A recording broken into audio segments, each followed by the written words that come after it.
Welcome to Tailoring Talk. I'm Roberto Rivera, bespoke tailor and weaver of superpowers. I prepare my clients and listeners to win.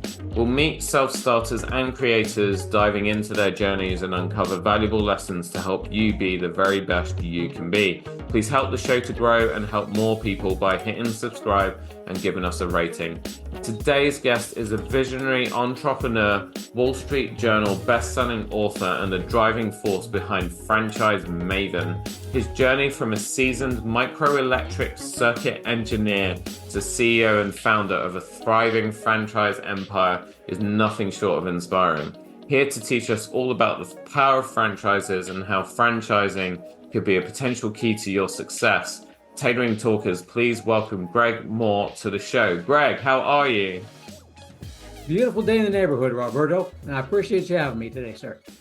Thank you so much for joining me all the way from Missouri, where we established in our pre-talk. You're the third person I've met from Missouri because I have my client there and his wife, and now I know you.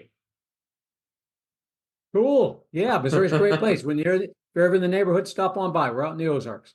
Yeah, well, oh, the Ozarks. I see. Now I should make that connection. I loved that show. It was really dark. It was. And I have yet to find anybody that I can help with money laundering around here. I've searched everywhere and I just can't find anybody.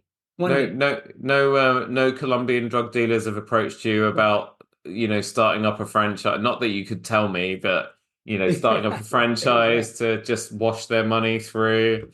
I'm just looking for any clues in the background there to see if you're being coerced into talking to me today, or being kept an eye on. No, I'm kidding. But Ozarks was great. It was such a well-written show as well, and we were just glued to our seats on that one. But my wife at one point thought the Ozarks was made up, so I had to show her on a map and everything and say, no, it's actually a real place. And right? Yes, it is. So, beautiful too. Yeah. It looks stunning. It looks absolutely gorgeous. So no, definitely I'll hit you up when we're around there. So Greg, engineering background, which conceptually would come in handy for what you then go on to do later in life and present day rather. But where did you kind of start off? So just take me back to, child Greg. And how you kind of wended your way into engineering and then wended your way back out again into business. Okay, we're going to go back into the Wayback Machine then, Roberto, because that was way back.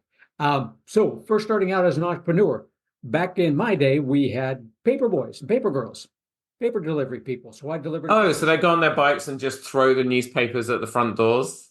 Yep, hopefully miss the window and throw it at the front door and then walk from door to door collecting for the Democrats. So we collect our money from them. We get a portion of it, give the portion of it there. So that was my first entrepreneuring enterprise on that. Moving up from there, I went into, of course, back in high school, most of us in high school got jobs at fast food places. I just happened to pick a Taco Bell. Maybe they were hiring at the time, but I ended up working for a master franchiser. She owned about 50 Taco Bells throughout the Sacramento, California area. So I moved up in Taco Bell, became restaurant manager there, and started helping her build up her restaurants. So that was my first foray into franchising itself and learning about franchising.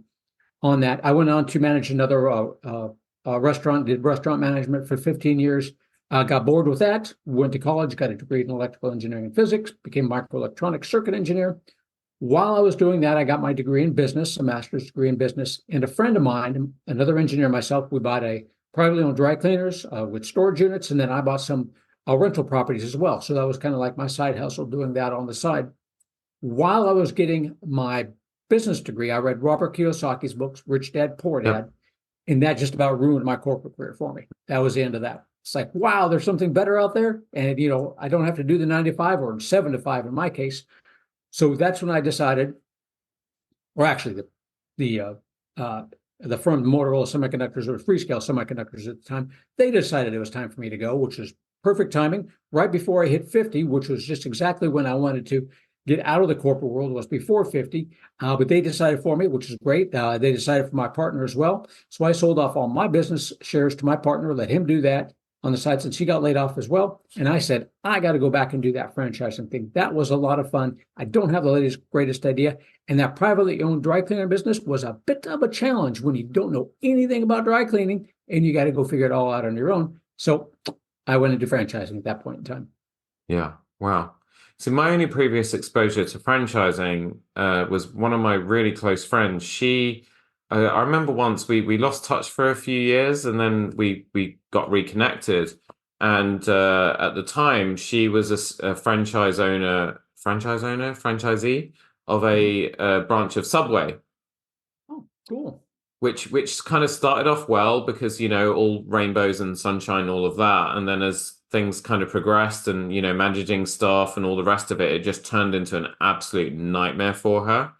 And, I guess there are different ways to kind of approach franchising.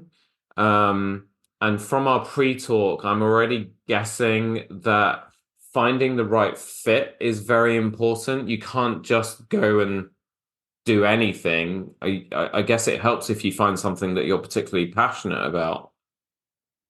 Not necessarily, Roberto. A lot of my people, what they're passionate about is making a good income. So as long as it's legal, ethical, and moral, quite a few of them are just looking to get a great income. And then from there, it is what is your interest? Most importantly, what I ask people is what do they want to stay away from? What do you not like? Because most people don't know what they like. They know what they don't like on there. So we look at industries where, we'll go through quite a few questions. And if you're doing this yourself, you got to think of some things yourself. What are you looking to do throughout the day? A service industry where you have a small office or you work from home and you go out and talk with your clients? Do you prefer like a brick and mortar on that? You don't necessarily have to be absolutely passionate about it, but you do have to have some interest in it because that franchise is going to be talking to you, the franchisor, and they're going to want to make certain that you've got a really good interest in what they're doing. There's a lot of good business models out there. It's just finding the right one that you say, I don't know anything about that industry, but that business looks really great. I like the business model. I like the fact that I know they're going to be around for a long time. I know the fact that a lot of people are going to use them. That's the sort of thing that really drives and can motivate you. Yeah. Yeah, because I hadn't thought about it like that because, in my mind, very narrow-minded view, you look at all the big brands like McDonald's and Kentucky Fried Chicken and Subway. And over here we've got actually I don't even know if they're franchises or not. Like Starbucks isn't a franchise, is it? No. Yeah. But I mean the ones that I've mentioned before, certainly. But then you don't realize that there are other types of businesses. So all three of the businesses I mentioned are fast foods.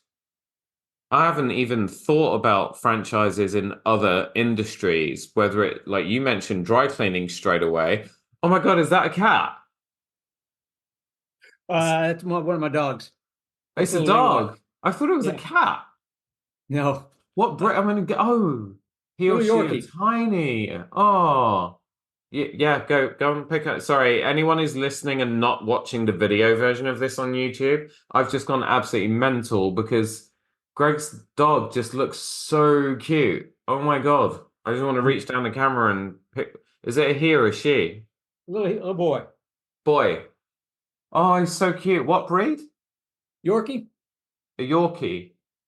Wow. Got really big ears. Yeah, he does. He's been shaved down a little bit for the summertime. Okay. Yeah, my two are right behind me here, snoring away. Anyway, I'm so sorry. I interrupted myself. So I hadn't even, you mentioned dry cleaning. I hadn't even thought of other industries when it came to franchising. So, so it's like in my mind, immediately thinking franchising, fast food, long hours, coming home smelling of what you used to love having as a treat and then just being sick of it all the time. That doesn't really sound attractive to me. But then there's a lot of other stuff out there, right? Because then again, I was talking to you in our pre-talk that my wife had the idea that one day maybe we could take our business, which is clothing, and actually package that up and give the opportunity to people to go and work off the back of our brand and all the hard work that we've done, putting all of our systems into place and actually being able to make an income and create an opportunity for themselves wherever they happen to be in the country or wider world. Yeah, the only competition you have is Pierce Bespoke, who also does the same thing as you do, makes clothing, and they're a franchise. So you've already got a precedent for it, and they do real good on that one. Yeah. Wow. And, you also talked about, Roberto, you talked about passion. I mean, how many people are really passionate about hamburgers? I mean, I like hamburgers, but they want to get into a McDonald's. They're not necessarily passionate about, flipping burgers all day and selling burgers. Passionate about, having the money. And that's, those are the franchises we see. You and I driving down the road, that's what most people think about, is what the brick and mortar franchises, what you see on a regular basis. There's so many different franchises and so many different industries out there. That I think that's most of the time when people come to me, they don't realize just how many different industries have franchises in. Yeah, well, we came across one the other day actually, where so we had a rent, but we have a rental property, which we're about to rent back out, but regulations have changed and so on, so we've got to get it up to code. And the loft, as an example, needed to be stripped out, re-insulated, boarded, all of that stuff. And so we were trying to get quotes and so on, and people were coming up with ridiculous figures. And then eventually my wife found two companies, not one, two. One was called the Loft Boys, and the other one was called, I can't remember what it was called, the Loft Company or something, I don't know. And she said they're both really reasonably priced. And she said it's really funny because she said I kind of feel like they have quite a strict kind of pricing model that they don't really deviate from. They're not just turning up, sticking a finger up in the air and pulling a finger out of the proverbial, a figure out of the proverbial, right? So I was like, let me just check them out. And then what I discovered was they're franchises. That's why they have a structure. That's why they have a pricing system that they don't deviate from. And that's why they can quote quickly, efficiently. They have a standard kind of customer charter and service level expectation. And they came and they did the work. Unfortunately, the first guy that came to do the work, halfway through the job, there was a problem. So we had to complain to ultimately the franchise owner. It was who we got hold of. And she was like, okay, fine. Sorry about that. She just passed the whole job over to a different franchisee, apologized. They came absolutely fantastic. 5 stars. Couldn't rate them highly enough. We didn't pay a penny more than we were told we would pay. There was no arguing. They were the nicest people. That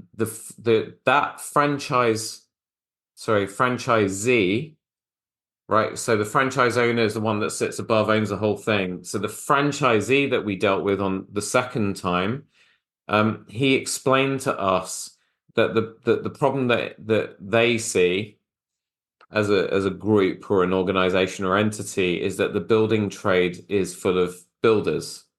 And the problem with builders is that they don't know how to run businesses and deal with customers, most of them. In this country anyway. I don't know what it's like in the United States. Yeah, same here. Right, kind of same, right?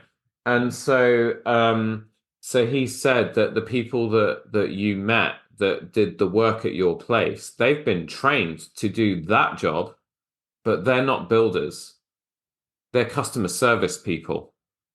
And those are the types of people that we employ. And that's why we get, and then when I looked at their Google reviews, it's like 5 stars all the way through. And I was like, oh my God, what a great business model. And this guy, Carolina said, like, seriously, you should meet him because he's doing really, really well for himself. And he looks like he loves his clothes as well. And I was like, I mean, the guy's, he's taken this opportunity with both hands and he's run with it. And doing really, really well, which is, I guess, what you're guiding people towards. Exactly right, Roberto. Things that they can really get into. So you're going to go through the due diligence process, and you're going to eventually, I mean, most people want to make, a decent amount of money, some more than others. But what you want to do is you're talking to the franchisees that are running the business and the ones that are most successful, is find out what they do on a daily basis. on there, and then try and picture yourself doing that. If you can picture yourself doing that, especially the franchisees that are making the most money, you really know that you're on the right track. If you can't, then move on to another franchise or hire somebody to do it for you. But that you really got to just picture in your mind getting that business and doing that business. And if it feels good to you, you can picture yourself doing it. That's really what counts. Yeah. Yeah. Some people, they kind of like the idea of, they look at people who run their own businesses. So I get this all the time from friends and other people who meet me for the first time, and they're like, wow, you run your own business. That sounds awesome. You tell them it looks great on the surface, but at the end of the day, I'm working a lot. I'm working hard. You never ever switch off. Being a franchisee sounds like it's kind of like that. Is that a myth? Am I wrong? Does it just depend on the approach that you take?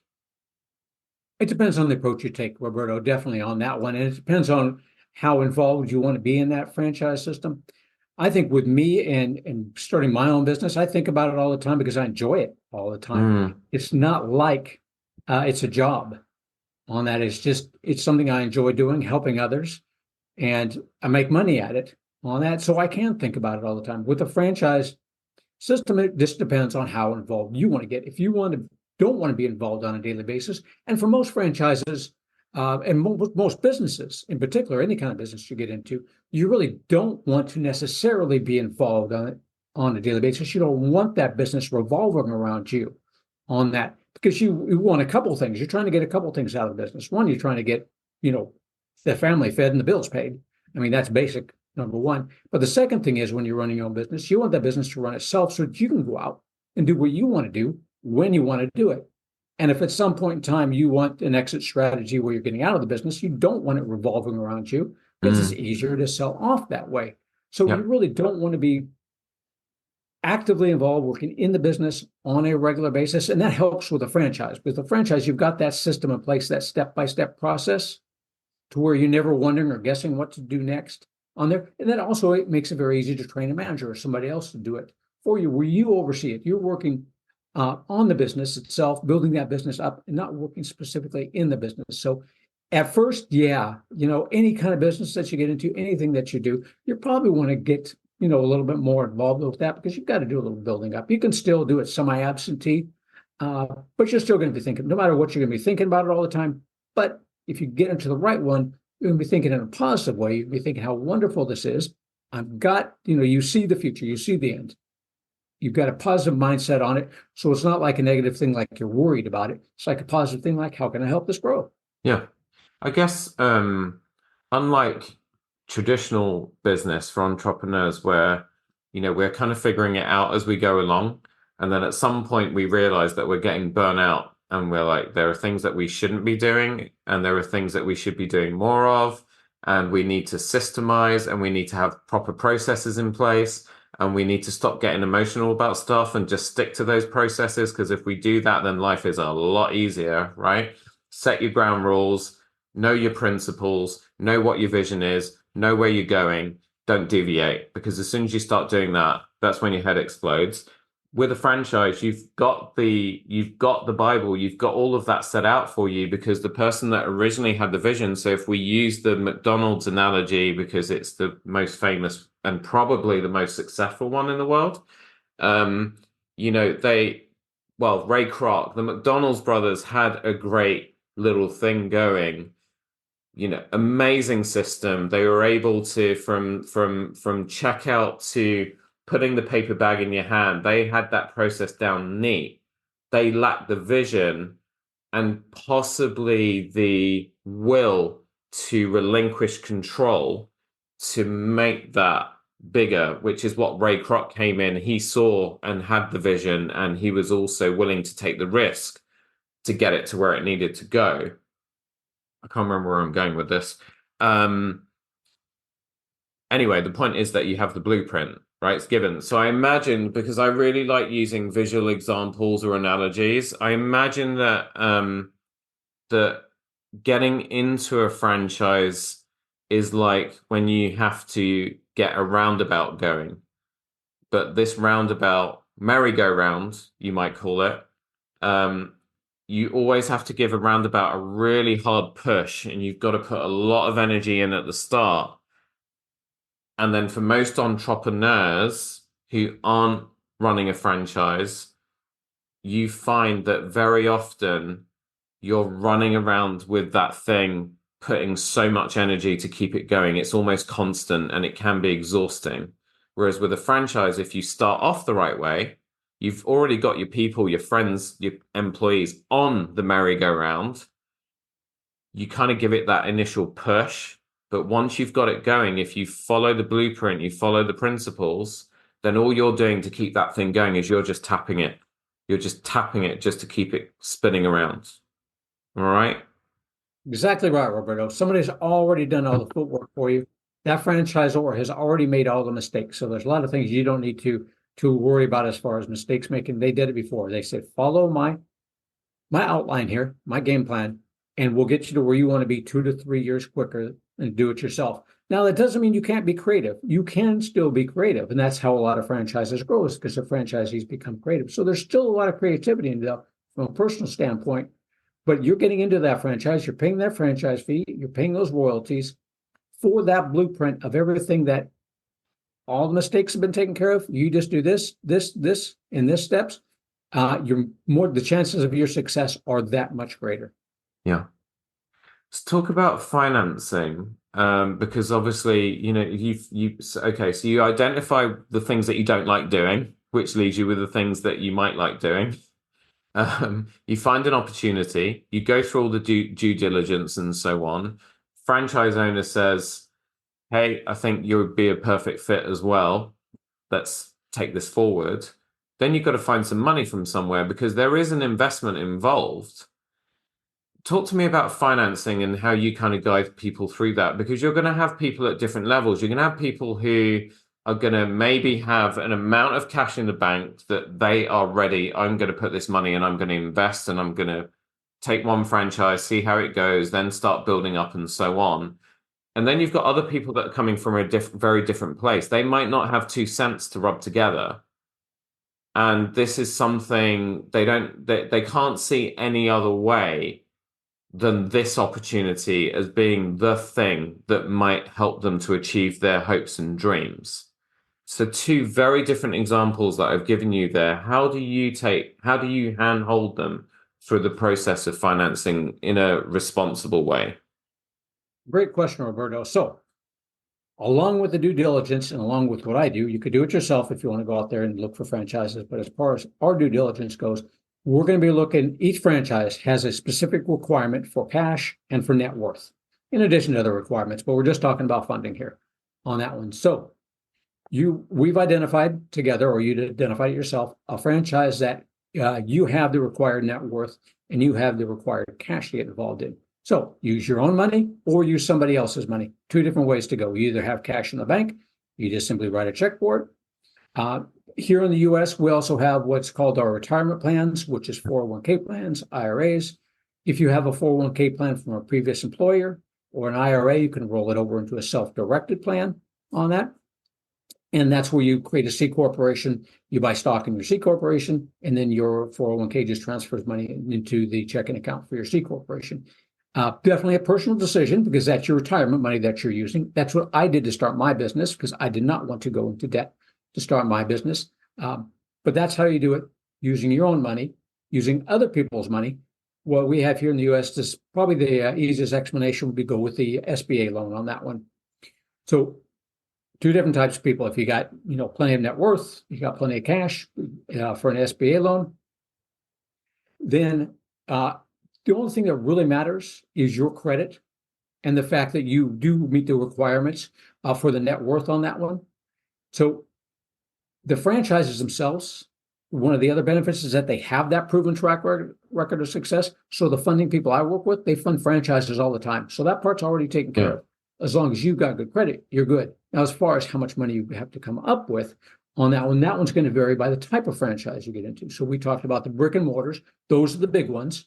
Those are the ones where you get an SBA 7A loan. You put about 20% down on it. So yeah, if you're looking at a $400,000 or $500,000 investment, you're looking at $800,000 cash that you're going to need up front. Now, if you go with the service industry, where you are a small office or you work from home, those are right around $150,000 total investment, give or take. So you'd be looking at an SBA Express loan, which is around $150,000, $200,000. What they're looking for then is your good credit, of course, but now they're only looking at $20,000 down on that one.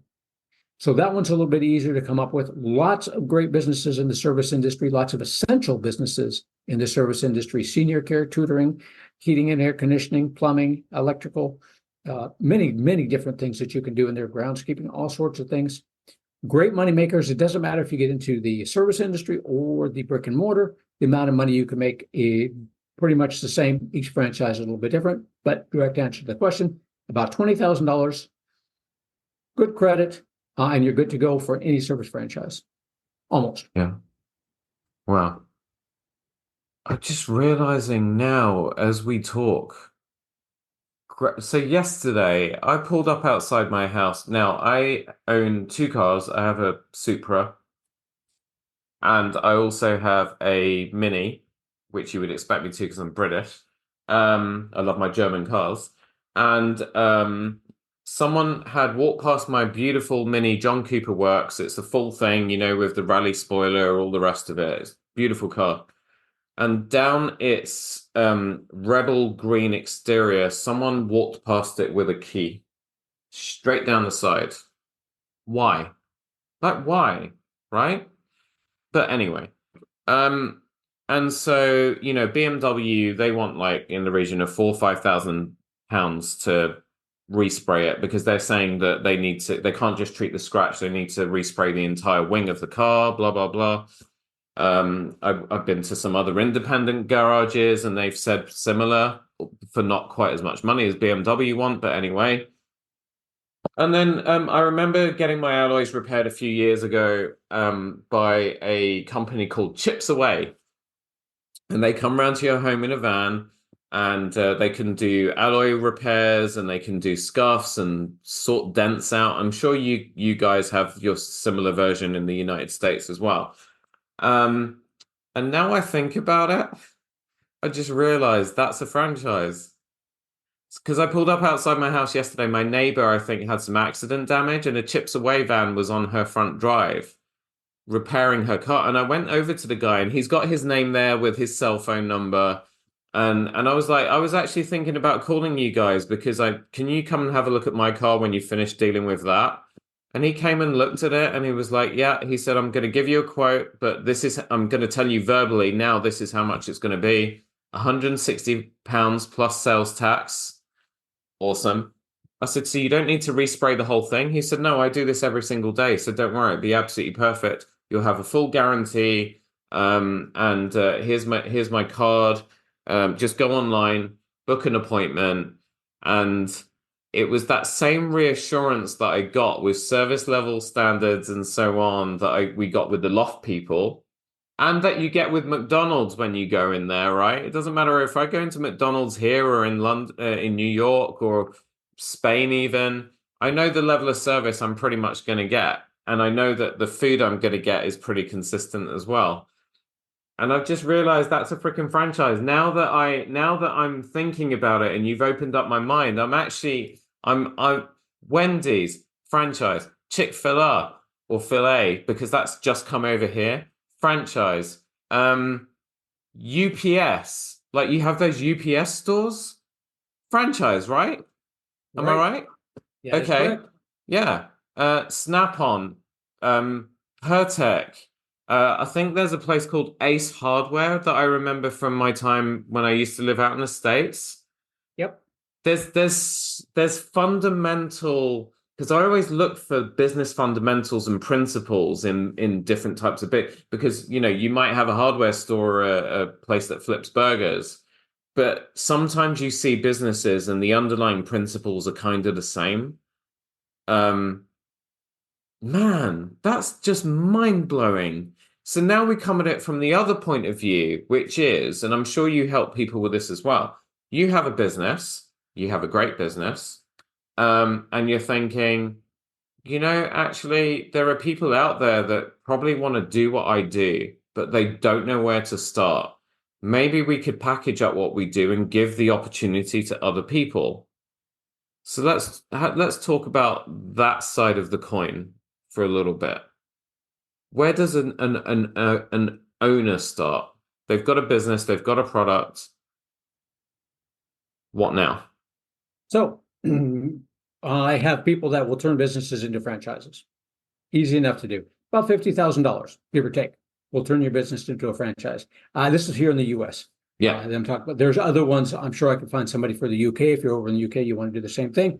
Simple enough. I can find somebody for you, but I've got people to do that. So where do we start?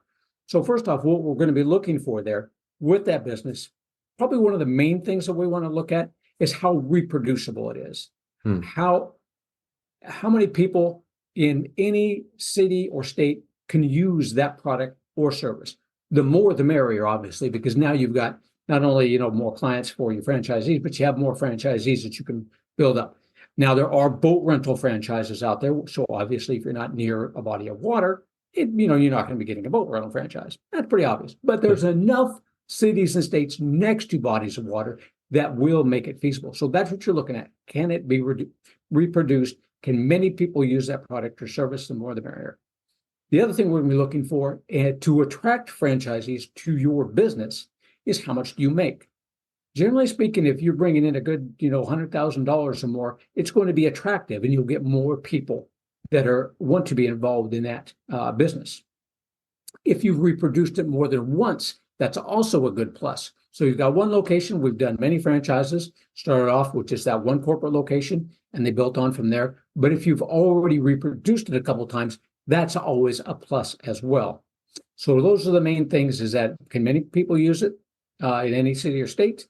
If you reproduced it, which is great. And if you make 100,000 more, that's also great. Those last two, not quite as necessary. It just makes it a little more challenging to find people. Yeah. But my people will turn that business into a franchise system, get all the paperwork done, help you with your policies and procedures and your step-by-step manuals on that. So you can just walk right in and start offering franchises. Yeah.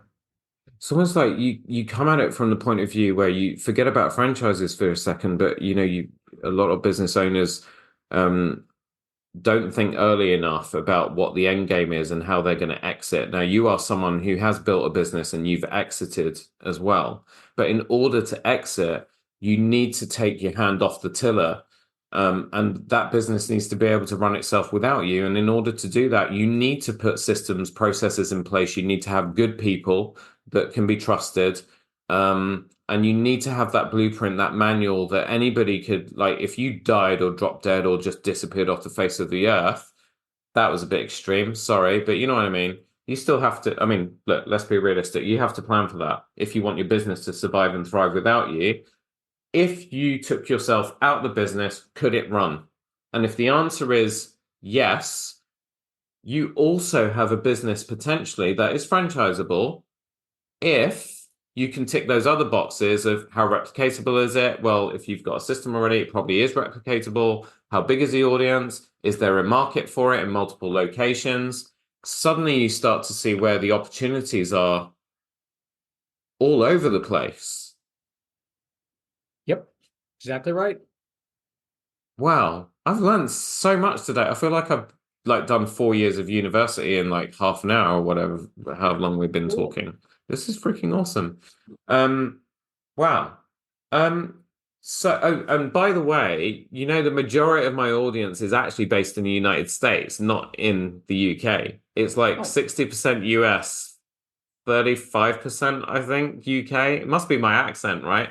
They think I'm smart over there. And then the rest are sort of spread out all over the rest of the world. So any of you guys and girls that are listening to this that want to get in touch with Greg because you're thinking, actually, my business, because we've had a lot of those conversations about how to get your business to a stage where you can exit. If you're thinking, actually, do you know what? I want to hang in there a bit longer and actually maybe package this up. Greg would love to talk to you, right? Great to have options. You always got to have options on that. If you want to grow, you're going to grow either linearly, where you are putting your money into the next unit. You're overseeing the operations, you're managing that. You can only do that as if you have your own money to do it. If you want to grow exponentially, that's where you get into franchising. You don't get as much money back, but you don't have to put as much money in. You've got that annuity, you've got those royalties. Yeah, absolutely. And then similarly for anyone that's thinking, I'm kind of bored of this 9 to 5 stuff and I'd like to kind of have my own business, but without all of the amount of graft that poor people like me have put in to get our businesses to where they currently are. Then again, franchising is something that you might want to consider, right, Greg? Absolutely. Good to have options. Always check out your options. I'm all about education. There's a lot of great information on my website about franchising to educate you on that. Franchising is not necessarily right for everybody. I will not try and convince you it is. It's just good to have options, good to check out your options, compare and contrast. Exactly. Wow. And the thing I love about you, Greg, is you're so, so passionate about this as from a point of view of, you know, we all get one life and, you try and make the best shot of it that you can. We talked in our pre-talk about Ray Kroc and how I felt the movie, having read his book and read his own words. I think the movie with Michael Keaton, if anyone listening has not seen it, check The Founder out. It it kind of did him a disservice in a way because he was someone who I think he was in his early 50s trying to sell those milkshake making machines, right? I mean, driving thousands of miles. There was no Zoom calls or anything like that back then. It was all on foot. You're doing the hard miles in your car, gas miles, and just not having any success at all. Comes across this little diamond of a hamburger restaurant in the middle of nowhere. Just straight away is like, oh my God, what the hell is this? This is awesome. Then starts to learn more about how the business operates and then sees an opportunity and he just goes for it and takes his best shot at life. And the thing that I love having spent some time with you is that I can see that you are truly passionate about taking people by the hand and helping them to take that best shot at life. And it might not be for them, as you say, but it's good to look at your options. And if it is, I truly believe you're someone that will just be right in there in the journey with the people that you help and just helping them to really just knock it out of the park. Absolutely. The more you help people get what they want, the more you will get what you want. Zig Ziglar. I was just about to say. Greg, thank you so, so much. Right, all of you listening, franchisemaven.com, right, Greg? Yes, sir. People will click on book a call if they want to have a call with you. What happens? Basically, you book a call, we're going to talk. First call is going to be you asking me anything you want, anything about me, anything about franchising.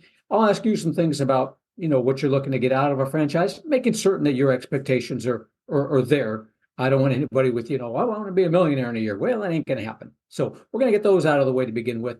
So first call, you ask me anything, get to know me.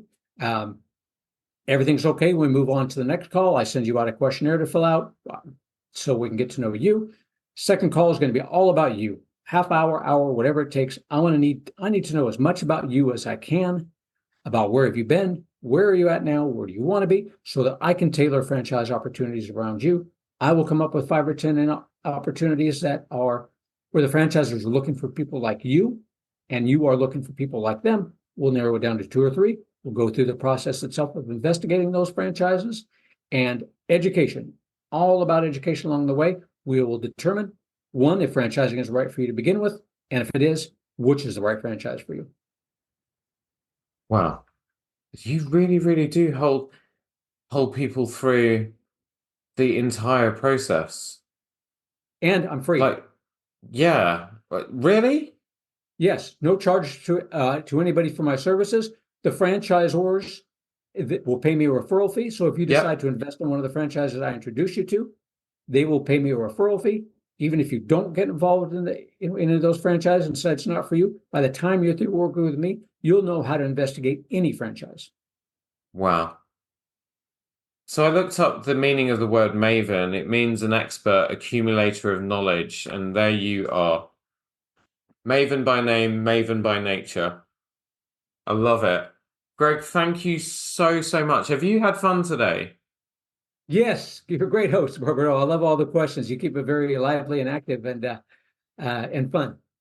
Yeah, thank you. I'm very curious as well. I don't know if you got that, but Yes, when I it's get physical. excited about something, my mind is racing at like 300 miles an hour, and then because I'm very visual, so like everything's just popping off in here.